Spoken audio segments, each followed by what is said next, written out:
Hello guys and welcome back to my book club. The book we have today is Believe It. Believe It. It is a cosmetic company actually that Jamie Kern Lima, the author of the book, created because she was struggling with a skin condition called rosacea. So she discovered that cosmetic companies were not selling makeup that gave natural coverage to problematic skin. To help all women who faced similar problems, she founded It Cosmetics, which L'Oreal later acquired for $1.2 billion. So we're gonna get to know the story, of this cosmetic company and how it's created. We're gonna know the story of Jamie Kern Lima and the struggles she had faced, okay? So let's get started. So Believe It offers a behind-the-scenes look at success, therefore enabling readers to connect to Lima's story and apply the lessons she gives to their lives. More importantly, Lima shows that success is not only available to people with extraordinary abilities. Anyone can fulfill their dreams as long as they dare to believe in them. I'm just not sure women will buy makeup from someone who looks like you, with your body and weight. This is what a potential investor said to Jamie Kern Lima when her company's survival was in his hands. Before becoming the first female CEO in L'Oreal's history, investors rejected Lima dozens of times, and in Believe It, she shares personal and professional lessons she has learned during her life journey to help those who are often underestimated by themselves and others. So get ready to be encouraged to believe in yourself. Before founding a makeup and skincare company, Lima's dream was to become a talk show host because she loved the idea of sharing inspirational stories of other people to the world. Therefore, she began her career as a television news anchor and reporter in her late 20s. During that time, she developed a skin condition on her face called rosacea, which usually appears in the form of red patches, as there was no proven cure for rosacea at the time. She started using a lot of makeup to cover the redness on her face. She grew more and more insecure about it, so nothing worked. Either a product wouldn't give enough coverage, or if it did, I would look like I was wearing a mask of makeup, she writes.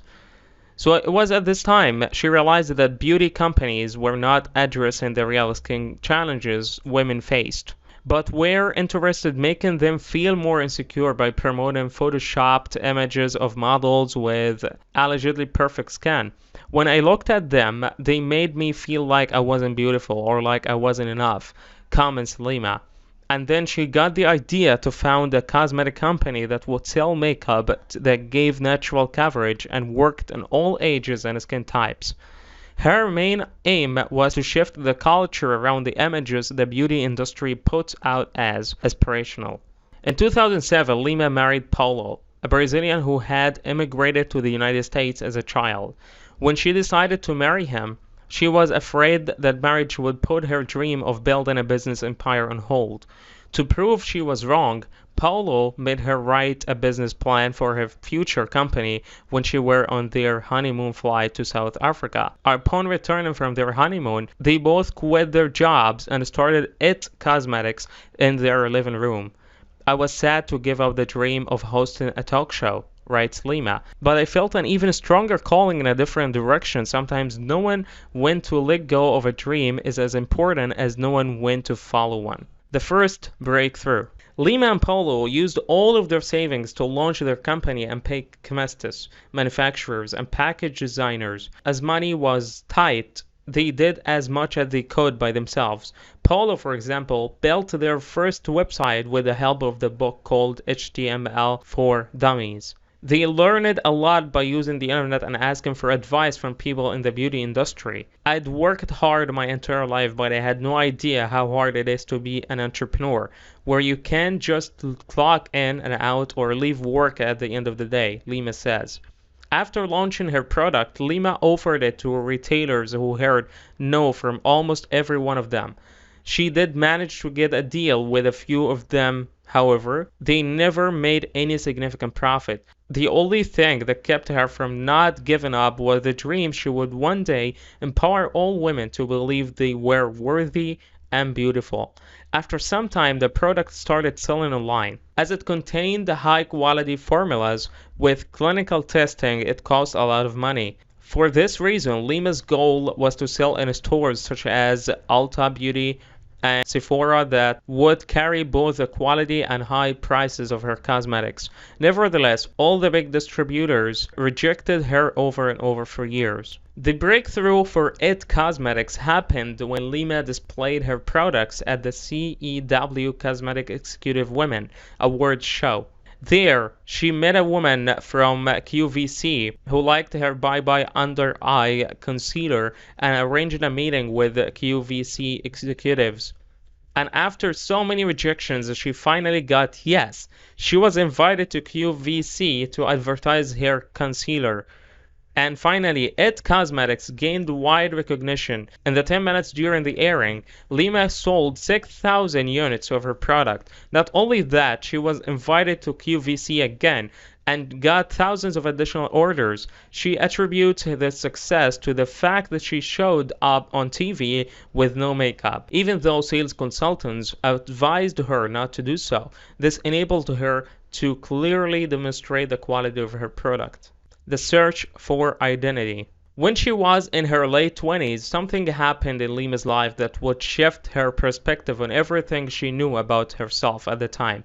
While she was looking at old family photos at her mother's house on Christmas Eve on one year, her parents had had a baby girl before she was born, who unfortunately died only 9 days after birth. They had only one photo of her, which was dated March 1977. Another photo showing Lima as a baby, dated July 1977, only 4 months after her sister's death. When she asked her mother about the dates, she confessed that she was not her daughter. They adopted her shortly after her sister died. It turned out the doctor at the hospital offered her mother the chance to adopt a baby whose mother was hiding her pregnancy and did not plan to keep the baby. When she walked out of her mother's house that day, Lima was determined to find her biological mother.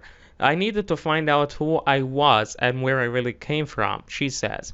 The only piece of information she had about her biological mother was her name, Rosemary Ryan, which Lima was not even sure was real. She spent the next 5 years calling every person across the country with that or a similar name. Unfortunately, she had no success in finding her. In 2010, Paulo signed Lima up for an adoption TV show, which encouraged people to submit their own stories for a chance to get in help from expert locators in search of their families. Shortly after Lima appeared on the show, she got the information about her biological mother. Lima immediately sent her an email. They met, had a great time, and started building their relationship. Lima says she realized that her search of her birth family was also her search for identity. My quest for where I came from led to discovering what I'm made of, and that prepared me to see through a whole new lens while building IT Cosmetics, and to help millions of women as they struggle to embrace their own identities and be reminded for themselves what they're made of too. CEW Awards. What happened there? 8 years after being in the cosmetic business, Lima received one of the biggest honors in the beauty industry, the Cosmetic Executive Women Achiever Award. On top of that, the CEW also invited her to join their board. As Lima puts it, in the beauty world, this is like being asked to join the most exclusive sorority. She decided she would use the acceptance speech to try and make an impact on the audience. She wanted to tell everyone her success was proof that the beauty industry could abandon advertising their products using highly unrealistic images of women. Lima knew she risked a lot in speaking out in this way, such as losing some of her friends from the beauty industry. Despite that, she decided to be brave and stand up for her beliefs rather than be popular. Lima believes that we should always try to use our energy to be courageous and to take risks, rather than staying in our comfort zones. She talked about how she decided to launch IT Cosmetics to change the perception of beauty the cosmetics industry nurtured. When she began her business, numerous retailers and beauty experts told her that what she had been doing was not luxurious enough. Today, Lima said in her speech, almost all of those same retailers now use real women in images, and I'm proud of that. She also said that she didn't feel that her mission of changing the photoshopped images of women was over. She felt like It Cosmetics and L'Oreal had just scratched the surface of what needed to change. Therefore, she challenged all representatives of the beauty companies in the audience to set new beauty standards by abandoning the photoshopped images of models they used in advertisements. She urged them to use those images to make a positive change in women's lives, not to disempower them. Last thing, something has to give. Do you often feel anxious about an exciting event you have to attend because you do not know what clothes to wear? Maybe you have felt anxiety that the clothes you had planned to wear would not fit well. Lima says women often waste their time and energy on their physical appearance out of fear of what others might think of them. After becoming a successful entrepreneur, Lima became a frequent guest at glamorous parties, such as the Oscars Night Before party. One of the famous people she met at one of these parties was Meg Whitman.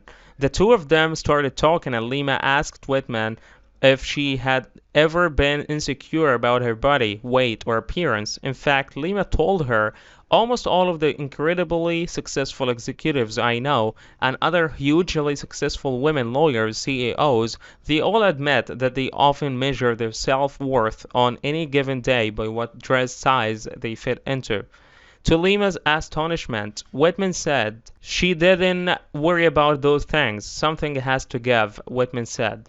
With everything in my life, I had to decide what had to give. I have kids and a career. I couldn't keep my house the way Martha Stewart would. Things have to give, and that wasn't something I worried about. Whitman's answer made a profound impact on Lima. She realized that she shouldn't worry about her weight or how her house looked just because that was important to other people. All women have a choice not to spend time feeling insecure, but rather use the energy on things that move them forward, such as their career, parenting, education, or something else they are passionate about. Therefore, figure out what is right for you and set your priorities accordingly. Be aware that achieving balance is rarely possible. Something always has to give, as Whitman put it. If we're trying to balance it all perfectly, likely everything will lose and will be feeling like a failure all the time, Lima concludes. So last insight here. Do not attach your sense of worth to your physical appearance because you will make others only value your looks. Okay guys, so that's it for today's summary. I hope you enjoyed it and I hope you loved it. So thank you so much guys for watching. I love you all. Have a great day. See you next time.